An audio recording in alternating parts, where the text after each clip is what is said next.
آج کے اس جائزے میں آپ سب کو خوش آمدید۔ چلیں کسی لمبی تمہید کے بغیر سیدھے آج کے زبردست موضوع کی طرف چلتے ہیں۔ ذرا ایک منظر اپنے ذہن میں لائیں۔ 8 اگست 1963 کی ایک انتہائی اندھیری رات اور ایک سرکاری ٹرین گلاسگو سے لندن کے لمبے سفر پر ہے۔ اچانک کسی سسپینس سے بھرپور ہالی ووڈ تھرلر کی طرح بغیر ایک بھی گولی چلے یہ پوری کی پوری ٹرین ہائی جیک ہو جاتی ہے۔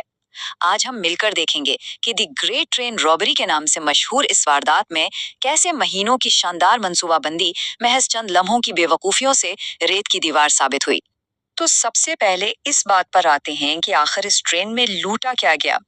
اگر آج کے دور سے موازنہ کریں تو یہ رقم تقریباً 800 کروڑ روپے یا 67 ملین پاؤنڈز بنتی ہے۔ یہ کوئی گلی محلے کی چوری نہیں تھی، یہ اتنی بڑی رقم تھی جس نے پورے برطانیہ کی تاریخ کو ہلا کر رکھ دیا۔ یہ وہ جیک پاٹ تھا جس کے لیے ایک ایسا خاکہ بنایا گیا جسے ناممکن سمجھا جاتا تھا۔ پہلا حصہ، منصوبہ بندی اور وہ نامعلوم مخبر۔ اس پوری واردات کے پیچھے ماسٹر مائنڈ تھا بروس رینالڈز اور اس کا بدنام زمانہ گینگ۔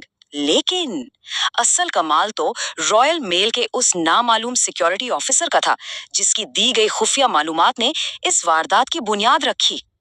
اب اس مخبر کی معلومات کتنی اہم تھیں اس کا اندازہ اس بات سے لگائیں۔ عام طور پر ان ٹرینوں میں لگ بھگ 3 لاکھ پاؤنڈز کا کیش ہوتا تھا، لیکن مخبر نے گینگ کو بتایا کہ پچھلا ویکنڈ بینک ہالیڈے تھا۔ اور اس کا مطلب کیا تھا؟ اس کا سیدھا سا مطلب یہ تھا کہ ٹرین میں معمول سے 10 گنا زیادہ کیش موجود تھا، یعنی پورے 3 ملین پاؤنڈز۔ یہ وہ سنہرا موقع تھا جو کوئی بھی لٹیرا کسی صورت ہاتھ سے جانے نہیں دیتا۔ اور مخبر کی دوسری ٹپ تو بالکل نشانے پر لگی۔ اس نے بوگی M3024M کے بارے میں بتایا۔ ہوا کچھ یوں کہ واردات کے دن سیکیورٹی الارم والی جو ماڈرن بوگی تھی وہ خراب ہو گئی اور اس کی جگہ اس پرانی ریزرو بوگی کو ٹرین کا حصہ بنا دیا گیا۔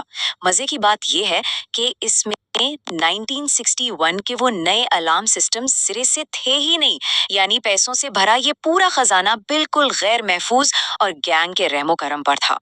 ذرا اس ٹائم لائن پر غور کریں۔ یہ سب گھڑی کے سوئیوں کے ساتھ چل رہا تھا۔ 7 اگست کی شام 6:50 پر ٹرین روانہ ہوتی ہے۔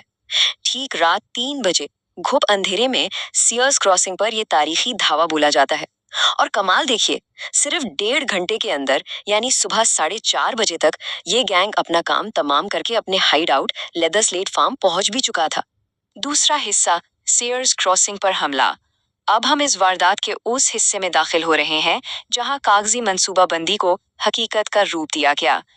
چیلنج یہ تھا کہ ایک چلتی ہوئی سرکاری ٹرین کو ایک سنسان علاقے میں روکا کیسے جائے؟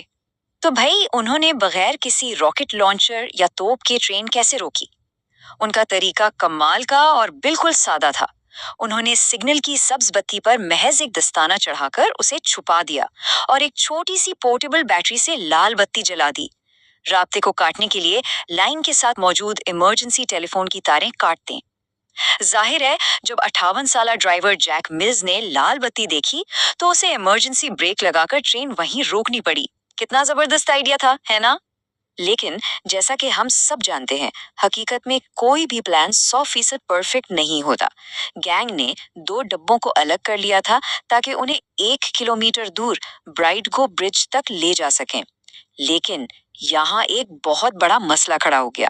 وہ اپنے ساتھ جو ریٹائرڈ ٹرین ڈرائیور لائے تھے وہ انجن کے اس نئے ماڈل کے کنٹرولز دیکھ کر بالکل ہی گھبرا گیا۔ اسے سمجھ ہی نہیں آ رہا تھا کہ یہ انجن چلے گا کیسے۔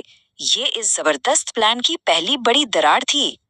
اور اسی ایک پل کی گھبراہٹ نے اس پوری کہانی کو ایک بہت ہی تاریک موڑ دے دیا۔ جب ان کا اپنا ڈرائیور کچھ نہ کر سکا تو انہوں نے تشدد کا راستہ اپنا لیا۔ انہوں نے اصل ڈرائیور جیک ملز کے سر پر لوہے کی راڈ مار کر اسے زخمی کر دیا اور اسے مجبور کیا کہ وہ انجن کو ان کی مطلوبہ جگہ تک لے کر جائے۔ بغیر کسی کو نقصان پہنچائے ڈاکہ ڈالنے کا ان کا اصول اس ظالمانہ حقیقت کے سامنے دم توڑ گیا۔ تیسرا حصہ، 15 منٹ کی افراتفری۔ اب ٹرین برائٹ کو برج تک پہنچ چکی تھی اور یہاں سے آگے ہر گزرتا سیکنڈ ان کے لیے موت یا زندگی کا مسئلہ تھا۔ سارا کھیل صرف رفتار اور لاجسٹکس کا رہ گیا تھا۔ اب ذرا اس عدد کو محسوس کریں، 2.5 ٹن۔ जी हाँ, ये उन पैसों का जिस्मानी वजन था। याद रहे कि ये कोई हजारों के बड़े नोट नहीं थे। ये 1 पाउंड, 5 पाउंड और 10 शिलिंग के छोटे छोटे नोट थे, जो 128 बोरियों में ठूस ठूस कर भरे हुए थे। इतने भारी वजन को इस अंधेरे में वहां से निकालना कोई मजाक नहीं था, बल्कि एक दिव्य हकल जिस्मानी चैलेंज था। लेकिन यहीं पर इस गैंग की नाकाबिले यकीन कोऑर्डिनेशन देखने को मिली। उन्होंने फौरन एक इंसानी जंजीर बनाई और इंतहाई फुर्ती से 128 में से 120 बोरियां अपने खड़े हुए ऑस्टिन लोडस्टार ट्रक में मुंतकिल कर ली। वक्त इतनी तेजी से भाग रहा था कि उन्हें मजबूरी में 8 बोरियां वहीं छोड़नी पड़ी। और क्या आपको अंदाजा है कि ये सब इन्होंने कितनी देर में किया?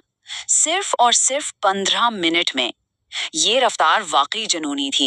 इतने कम वक्त में 2.5 टन वजन को हाथों हाथ मुंतकिल करना, ये साफ बताता है कि उन्होंने इस रात के लिए कितनी सख्त और कठिन प्रैक्टिस की होगी। चौथा हिस्सा, फरार, गुरूर और जवाल। वो बड़ी कामयाबी से 43 किलोमीटर दूर लेदर स्लेट फॉर्म के हाइडआउट में तो पहुंच गए, लेकिन यहाँ से इस मास्टर क्लास मंसूबे की धज्जियां उड़ना शुरू हुईं। फरार होते वक्त गैंग के एक मेंबर ने ओवर कॉन्फिडेंस में आकर ट्रेन के बंधे हुए अमले को एक सख्त वार्निंग दी थी कि 30 मिनट तक अपनी जगह से हिलने की कोशिश मत करना। और यकीन करें, यही उनकी सबसे महलिक गलती साबित हुई। जब पुलिस के पास ये बयान पहुंचा तो उन्होंने 1 सेकंड में हिसाब लगा लिया कि 30 मिनट की ड्राइव में गैंग ज्यादा से ज्यादा 50 किलोमीटर के दायरे में ही छुपा हो सकता है। इस एक छोटे से जुमले ने पुलिस का काम कितना आसान कर दिया और गैंग के गिर्द घेरा तेजी से तंग होने लगा। अब जरा इनकी गलतियों का नक्शा खींचें और देखें कि एक हाई टेक डाका कैसे अहमकाना गलतियों का शिकार हुआ। उन्होंने एक बंदे को पैसे देकर हाइड आउट जलाने का कहा ताकि सबूत मिट जाएं, मगर वो बिना आग लगाए ही रफू चक्कर हो गया और पूरा क्राइम सीन ज्यों का त्यों महफूज रहा। जो गाड़ियां फरार के लिए इस्तेमाल हुई उन पर जल्दी में पीला रंग किया गया था, जो फौरन पहचान लिया गया। और सबसे बड़ी बेवकूफी, उन्होंने खुशी के मारे असली लूटे हुए पैसों के साथ मोनोपोली बोर्ड गेम खेली और इस पर अपने फिंगरप्रिंट्स छोड़ दिए। ट्रेन लूटते वक्त का वो प्रोफेशनल गैंग फरार के बाद बिल्कुल ही गैर मुहतात हो गया। तो इन बेवकूफियों का नतीजा क्या निकला? वो खेल का इख्तिताम था। पुलिस की तरफ से रखे गए 10,000 पाउंड्स के इनाम ने पड़ोसियों को लालच में डाल दिया और उन्होंने फार्म हाउस की मशकूक सरगर्मियों की इत्तला दे दी। जब पुलिस ने छापा मारा तो सारा कच्चा चिट्ठा सामने आ गया। क्योंकि इस गैंग का पहले से क्रिमिनल रिकॉर्ड मौजूद था, इसलिए मोनोपोली बोर्ड से मिलने वाले फिंगरप्रिंट्स फौरन स्कॉटलैंड यार्ड के डाटाबेस से मैच कर गए। देखते ही देखते 16 में से 14 मेंबर्स कानून की गिरफ्त में आ गए। अब जरा सजाओं के इस आदादुशुमार पर गौर करें। कानून का हाथ यहाँ निहायत सख्त साबित हुआ। 14 अफराद गिरफ्तार हुए और अदालत ने कोई नरमी नहीं दिखाई। इस वाक़े को सदी की सबसे बड़ी डकैती करार देते हुए मुजरिमों को औसतन 30-30 साल की लंबी सजाएं सुनाई दें। सिर्फ 2 लोग ही फरार होने में कामयाब रहे। इन तवील सजाओं ने एक वाज़े पैगाम दिया कि इतनी बड़ी जसारत की कीमत भी इतनी ही भारी चुकानी पड़ेगी। इस वाक़ये के असरात इतने गहरे और देरपा थे कि ब्राइट को ब्रिज का गैर रस्मी नाम ही हमेशा के लिए ट्रेन रॉबर्स ब्रिज पड़ गया, जो आज भी इस वारदात की याद दिलाता है। लेकिन इसका एक बहुत अलमनाक पहलू भी था। वो ड्राइवर जैक मिल्स, जिसके सर पर उन्होंने लोहे की रॉड मारी थी, वो बेचारा इस चोट और सदमे से कभी बाहर ना आ सका और सिर्फ 7 साल बाद ही इंतकाल कर गया। इस हैस्ट ने सिर्फ पैसे नहीं लूटे, बल्कि एक मासूम इंसान की जिंदगी का सुकून भी हमेशा के लिए छीन लिया। तो आखिर में एक ऐसा मुहम्मा है जो आज तक हल नहीं हो सका। रॉयल मेल का वो नामालूम सिक्योरिटी ऑफिसर, जिसकी मालूमात के बगैर ये वारदात मुमकिन ही नहीं थी, वो आखिर कौन था? उसने कभी अपना चेहरा नहीं दिखाया, कभी नाम नहीं बताया। और वो डरा हुआ मुतबादिल ड्राइवर जो ट्रेन नहीं चला सका था, वो कहाँ गायब हो गया? 14 लोग 30 साल तक जेल की सलाखों के पीछे सड़ते रहे, लेकिन ये 2 अफराद हमेशा के लिए इंसाफ की आंखों में धूल झोंक कर तारीख के पन्नों में कहीं खो गए। उनकी असलियत क्या थी? ये एक ऐसा राज है जिसका जवाब शायद हमें कभी ना मिल सके।